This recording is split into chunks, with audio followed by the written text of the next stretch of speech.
promising light. There was an audible gasp of shock from the assembled crowd as the pale, flickering spectre of a woman garbed in high-born armour appeared before them. If Empress Vesna was alarmed, she gave no sign of it. Eyeing the newcomer imperiously, she urged them to step forth. "Speak, shade of the dead," she commanded, her voice reverberating with all the authority that the crown possessed. "Whatever wisdom pulls you back from the labyrinth, share it with my court, and then return to your slumber. I command you." The ghost raised a hand to acknowledge the command. "By the 7 virtues I am summoned hither to deliver this address to you, Emperor Vesna." Her voice was clear despite her deathly pallor. "As the first of my line, I bid you take these words to your soul." Nicole moved her arm slightly to pull herself an inch closer. She was eager to hear what the first Empress had to say to the new Empress, but it was hard to catch much of it from this high up. It had been scary stuff getting up here, even with Annie's ladder. They had paid him a ring and promised to get it back before morning so he could take it to work. That was the easy part. It had taken all her courage to get the nerve to follow her brother up the ladder and onto the roof so that they could see inside. "Do you reckon that's what the first Empress really looked like?" she whispered to Harry. "Nah," he responded and shook his head. "I saw a statue of her in the museum. She was like 8 feet tall." "Why didn't they get someone taller to play her then?" she responded, but he glared and shushed her. "Shh, get into the good bit," he hissed. Given he'd seen the play 3 times already, Nicole couldn't see why he was that bothered, but he shut up anyway. Empress Vesna was speaking again, and she wanted to hear what she was saying. Overview. Following the coronation of Emperor Vesna Bokova Proknost during the autumn equinox, the civil service have distributed copies of her inaugural address to every part of the empire. The opening address of a new throne is always eagerly anticipated. Emperor Vesna has wisely chosen to address many of the problems currently bedeviling the empire. The call for unity is not lost on many, and the impassioned plea to work together resonates everywhere, but especially in those parts of the empire currently beset with turmoil. Most notably Brega's Land, Spiral, and the Barrens, where it brings new opportunities. Accompanied by breathtaking celebrations, the address is a cause for celebration across the empire. People are delighted to have a new throne and eager to hear what they have to say. The clear, determined tone of the speech leaves little room for doubt and creates a burgeoning sense of optimism. The idea of uniting the world under the way speaks to the high-born ideal of a grand destiny for the empire, but it couples with the traditional iron will of the Varushkans.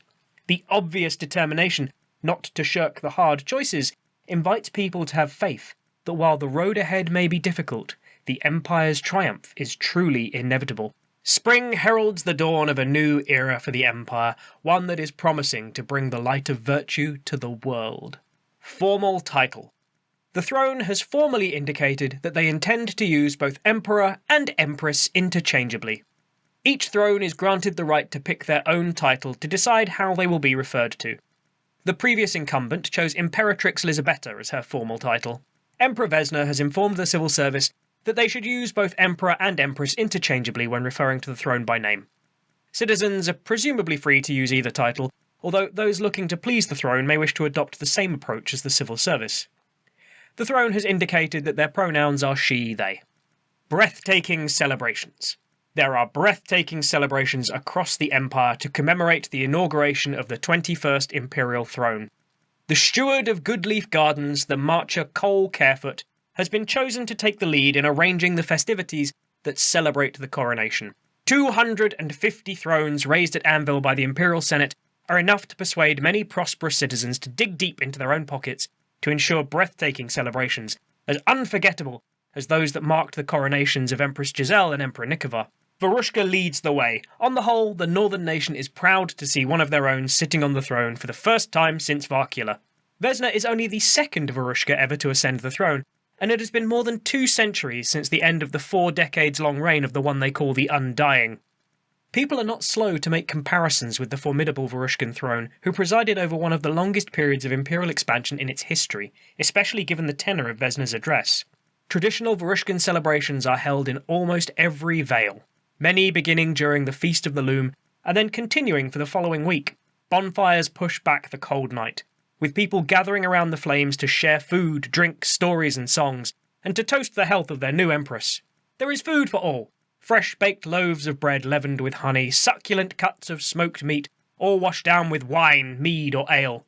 The stenza regale those who gather with songs and stories from the founding of the empire to the present day, and many express the hope that Vesna, like Varkula before them, will show the empire how enduring a Varushkan throne can be. Obviously, the celebrations are not confined to Varushka.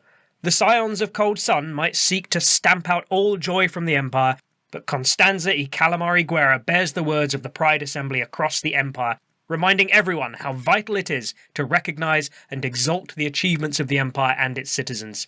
For many, spiting the forces of oblivion is as important as marking the ascension of the new throne. There are masked balls in every city in the League, even the newest. One merchant prince commissions a troupe of actors to write a daring play that imagines the new throne receiving advice from ghosts of thrones past, which tours to packed audiences and critical reviews. There is a feasting and storytelling in the halls of Wintermark and the steadings of Navarre, and while the celebrations are more restrained in nature in Highgard and Urizen, they are no less well attended. There are banquets in the marches, and great feasts in Skarsind. In the beleaguered Brass Coast, there is a certain extra edge to the wild parties, filled with music and dancing and roaring flames, and the hope that the new throne will see the Grendel driven from their lands once and for all. Empress Vesna's address is particularly well received in Dawn, where many are already engaged in grand celebrations of their own. Most of the season's tourneys for the Grand Tour are given over to festivities in recognition of the new throne, with earls eager to award laurels to those who claim to champion Vesna's cause. New fairs were arranged in Dawnguard, Coombe, Kullich and Avan.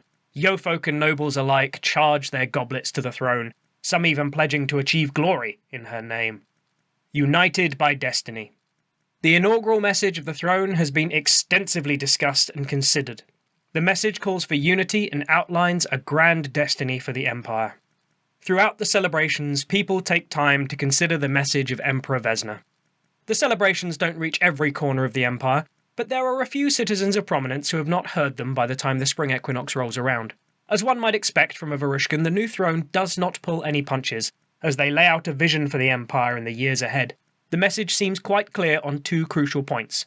The first is that the empire must be united, that loyalty to the empire and to each other is what makes the empire what it is. She calls on all citizens to reach out to their neighbours, to put aside division, and find ways to heal the wounds that have spread strife and rebellion. The clarion call to put aside differences and reach out to those who are disaffected creates new opportunities to address the strife in Bregersland and in Spiral. But the key point that moves citizens in every nation is the conclusion in which the throne starkly insists that it is the Empire's destiny to unite the world under the Way. She reminds everyone that there is virtue in fighting for the Way, and virtue in making the hard choice, and makes clear that the Empire must go forwards together. Inevitably, this call to the Way reminds the virtuous of the grand plan to transform the White City of Bastion, to create a new holy city that will outshine any ziggurat built in Timoj, and demonstrate unequivocally that the Empire is not just the birthplace of the Way, but the centre of the faith throughout the world. The plan for the Holy City requires 1,000 wains of white granite, an unfathomable sum, greater than any individual citizen might imagine or indeed acquire. The only practical hope of completing the project this century comes if citizens in every nation work to support it. The virtuous people of Highgard have committed themselves to the project until it is complete. Other nations have offered aid, but Dawn, the Marches, the Brass Coast, Wintermark, Navarre and the League have only promised support for a single year. The nations of Urizen, Varushka and the Imperial Orcs have declined to focus on support of the grand project. Following Empress Vesna Borkova-Prochno's inaugural address, any nation in the Empire that is not currently committing their support to the Holy City can enact the following mandate. It is the Empire's destiny to unite the world under the Way. We send named priest with 50 doses of Lao to urge every citizen to contribute what resources they can spare to support the creation of a new holy city at Bastion. The road ahead is hard, but we are walking it together. Synod mandate, any national assembly. If a nation enacts this mandate, then the citizens of that nation will find what white granite and funds they can spare and donate them to support the new commission. Every territory outside Highgard that is affected by this mandate will donate 4 wains of white granite and 8 crowns to support the commission each season for the following year. As with the earlier mandates, however, it would be impossible for a nation to support the creation of the new holy city in this way, without exhausting their capacity to support other important causes. As a result, it would be impossible to use a mandate to urge a nation contributing to the Holy City to support another commission or similar project. Any mandate in the Imperial Synod that urged citizens to provide financial support to a different commission or cause would fail to affect the nation while they are supporting the Holy City. Any statement of principle in their National Assembly that asked the nation for their support in this way would fail to produce a mandate. Unlike other mandates, this mandate can be enacted at any time by any nation in the Empire that is not currently supporting the construction of the Holy City, even if they've raised it or an equivalent mandate in previous years. This opportunity remains for as long as the current throne reigns. Participation. Regardless of your character's personal opinion of the new throne, it is difficult to avoid the festivities. Even the armies on campaign make a point of encouraging soldiers to mark the occasion. Everyone is encouraged to create stories of the celebrations they've seen, attended, or thrown to mark the coronation. For many, there is a sense that the new throne and the new year might represent an opportunity for a new start. The most optimistic look to Vesna's address as a call to put aside the things that divide them from their fellows, to lay down their grudges, and to reach out to their fellow citizens in a spirit of unity. Even those who aren't fans of the throne themselves might still partake of this spirit or be inspired by the message of a grand destiny for the Empire to ultimately unite the world within the way. Further reading. Newport, Old Wine, a chance to address some of the current strife in Bregisland. The Three Pillars, the impact of the Empress Vesna's address in Spiral. And See This Land, the latest developments in the Barrens.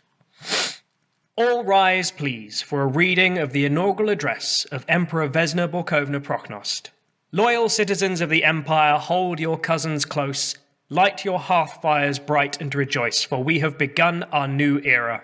We find ourselves in the eye of the storm. We face many fronts and add many challenges, but we must never forget that the Empire, when bound together, is the greatest force in the world. We are the thunder that strikes fear into the hearts of our enemies. We are the rain that brings prosperity to our lands. In times of unprecedented strife, there are those who feel the Empire has left them behind, that their voices are not heard. When people feel that the Empire does not see them, the bitter seeds of rebellion fester. Let it be known to all in the Empire that your throne sees you, your throne hears you, and your throne will fight for you. The Empire is strong because it is inextricable. 10 cords made of thousands of threads that form an unbreakable rope that will one day tie together the whole world. It is our unity and our loyalty to the Empire and to each other that makes us what we are. When one thread pulls away, we unravel. We must not allow voices of dissent to distract or weaken our purpose. We are one Empire, and we will strive together towards our shared future. I therefore ask every citizen of the Empire to focus their efforts on reminding their cousins what it is to be an Imperial citizen, to be united with their siblings. I ask you to give the hospitality of the hearth to our most vulnerable, our most disillusioned, and especially to those who would turn their back on us, and show them that in this new era there is prosperity and a place for all. We cannot let differences and disagreements get in the way of what our Empire can achieve when we work together, and we must not let rebellion take root. We can, together in unity and loyalty to one another, see this Empire to its highest potential. The time for complacency is over, and we must begin to define our future on our own terms, with decisive action and a clear vision. Through the will of the people of this Empire, I will offer that vision. I have heard the concerns about the divisions in the Empire's approach to the Barons, so I will be clear. The Barons are Imperial. The Barons are Dornish. We will see this land claimed for our citizens whilst keeping to our oaths and the treaties we have made with those who aided us. We will act in virtue to all who inhabit the Barons and extend the hand of friendship to those who wish to live amongst our citizens in Imperial lands as foreigners, and send our priests to bring them into the way. But we will not be taken for fools. It is the Empire's destiny to unite the world under the way, and it is the Empire's duty to protect its citizens and its people.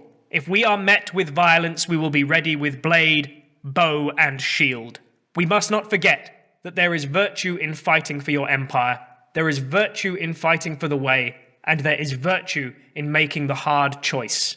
The road ahead is hard, but we are walking it together. Inextricable, indefatigable, inevitable. Emperor Vesna's celebratory message. Please be seated.